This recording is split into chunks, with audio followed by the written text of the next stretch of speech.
Hello, terrific moms and terrific people out there. Hindi ko alam kung kikiligin din ako kung paano ko siya uumpisahan. Dahil alam nyo ba, first time ko tong patitikman, first time ko to i-vlog. At excited ako kasi ilang days na siya dito. Ayan, nakita nyo na pahapyawa. Ilang days na siya dito pero hindi ko pa siya na-vlog, hindi ko pa siya natitikman. Alam nyo ba kung ano? Siya yung nag-viral ng 2023 sa TikTok. Okay, eto siya oh. Tcharan! Kinikilig ba ako dahil kinikilig akong tikman siya o kinikilig akong mag-video? Okay. Ang Dubai Kanapo Chocolate Bar. I can't get kanape of it. Kanape of it. Ayan, correct me if I'm wrong, pero ni-research ko naman siya. Can't get and kanape of it. Kasi bakit?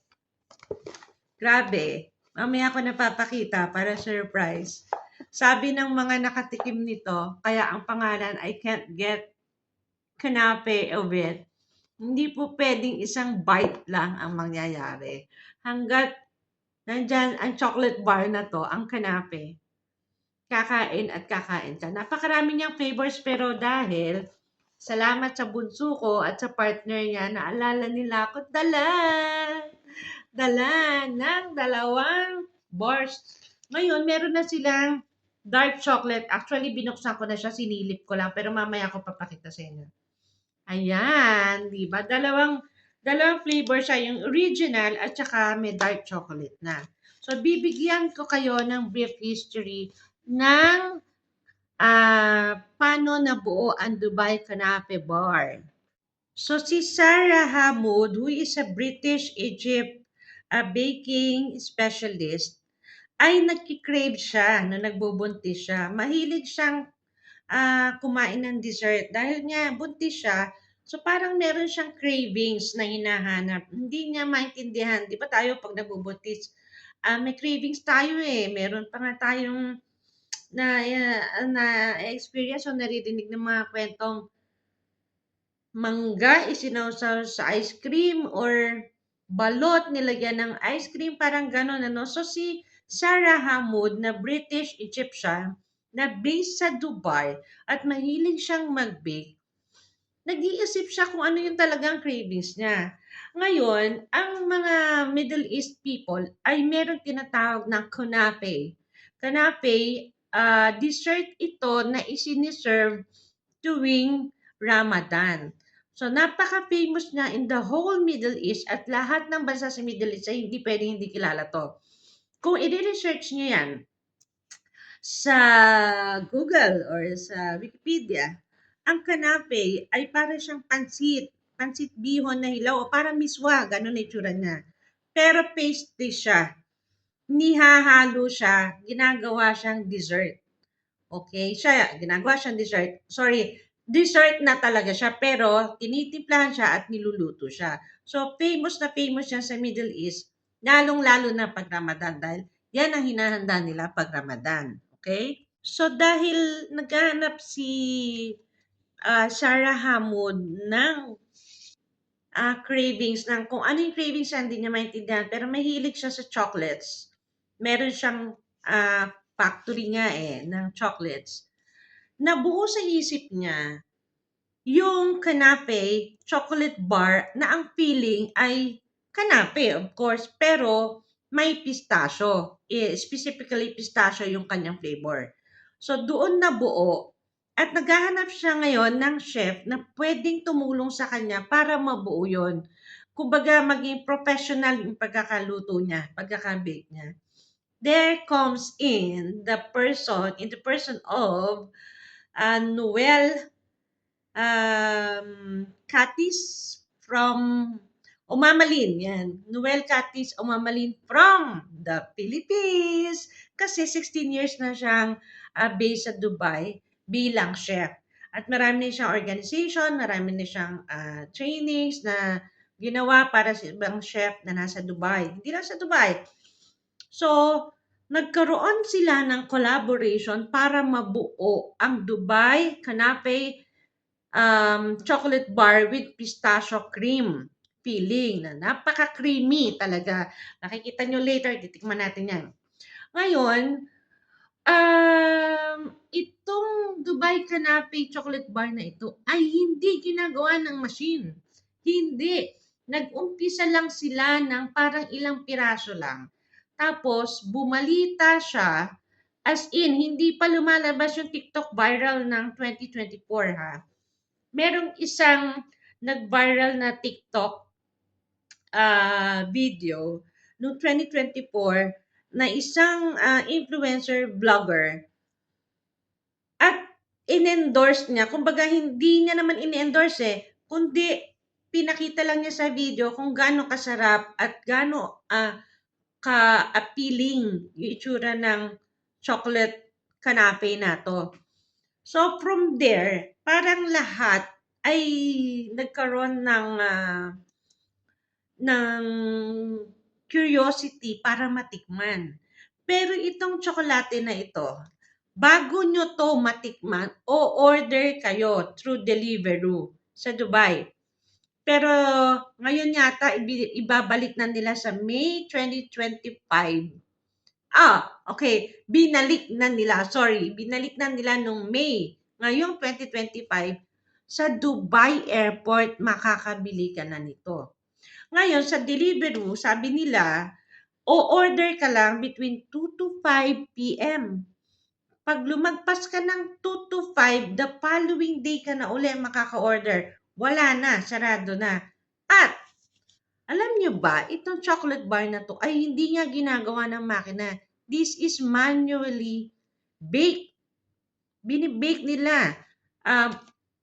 Hinahalo nila bago nila ilagay doon sa mismong hulmahan. Siyempre, paano nila hinahalo yan? With the pistachio creamy filling, with the kunafe, tapos binabalutan siya ng milky chocolate. Ngayon, may dark chocolate na matitikman natin yan mamaya. So, ayan. Alam niyo na yung konting history about this fix na pag-aari ni Sarah Mahmood in Dubai Canapé Chocolate Bar. Ngayon, hindi ba kayo magtatanong, hindi ba kayo na-curious, bakit ang konti lang ng production nila? So, parang ano yan hindi sila tumitingin doon sa sinasabing the law of demand, supply and demand, kundi inaalagaan nila yung quality ng chocolate nila. So, magkano ba tong fixed Dubai Canapé Chocolate Bar na to? Ngayon, chinecheck ko, around $23.99 US dollars na. So, parang nasa 1,300 plus na siya. Before, it's only nung unang labas lang niya ay 800 plus pesos lang siya. So, ngayon, eto na.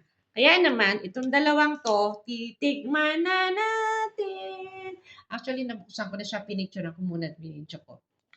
Ito na. Tadaan! Tingnan nyo naman. Balot pa lang. Diba? Di naman siya ganun ka-appealing, pero parang ginto naman yung old rose, pink, na shiny, shimmering. Yan. Tapos makapal. Yung niya, balot niya. Wow! Charan! This is the original flavor na pistachio creamy filling. Okay, ito na siya. Gusto niyo ba hawakan ko siya? Ang kapal! Ang kapal ng bar. Diba? At saka ang bigat niya for a certain bar. 200 grams ito. Tignan nga natin. Gusto kong gayahin yung mga nasa vlog Okay. Wow! Buti hindi nga siya napisa sa bagahe ng anak ko. Tingnan natin. Dito tayo mag-start. Oh! Yes! Ayan na siya. Frozen siya. Kaya medyo hindi siya yung nakikita nyo parang slow-mo pa na ganun, di ba? Tikman kaya natin.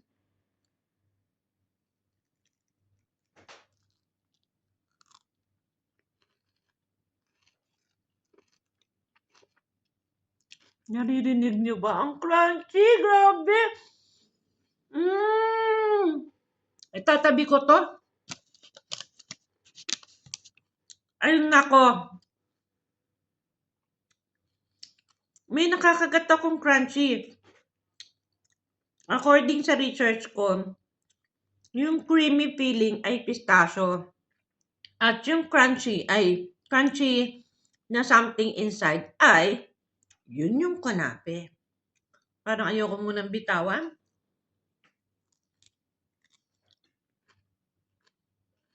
Naririnig nyo ba? Sana naririnig nyo. Wala kasi akong mic.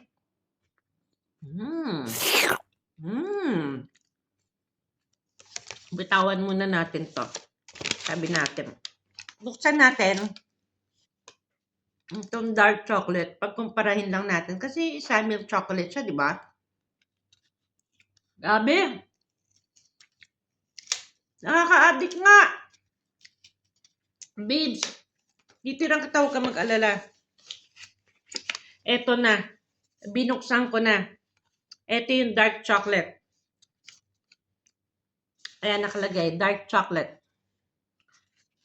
Okay. Ito naman, ang balot niya ay gold. Kung kanina rose gold, ito naman ay gold. Guro para may distinction, di ba?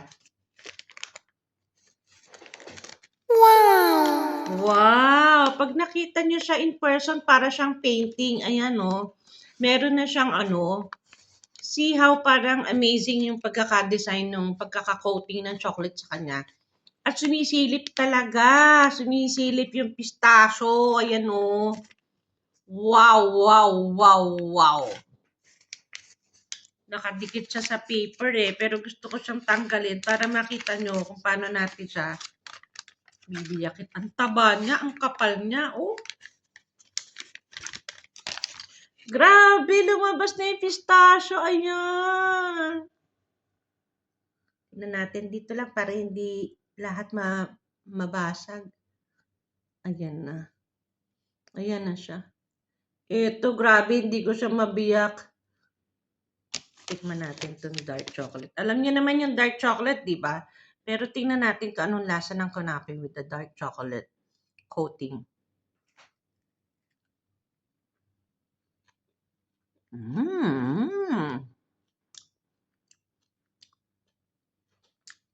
Grabe. Parang gusto ko na lagi magpa-uwi nito. Pupunta kami ng Dubai one of these days. Matagal pa ako dito sa Qatar. Pero sana, hindi ako makasalita.